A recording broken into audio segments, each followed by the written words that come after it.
अस्सलाम वालेकुम। सबसे पहले आप ये वीडियो देखें।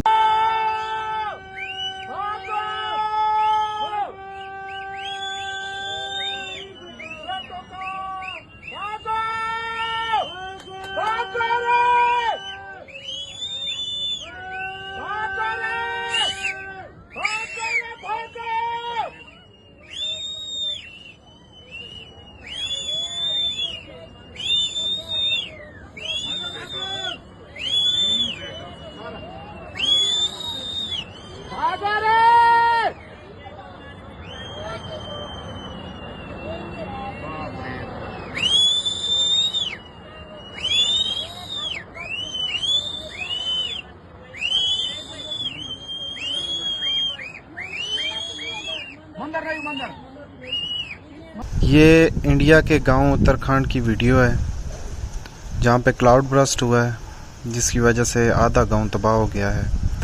अल्लाह पाक हमारे लिए आसानियां पैदा करे और जो लोग नदी नालों के करीब रहते हैं वो अपनी हिफाजत करें।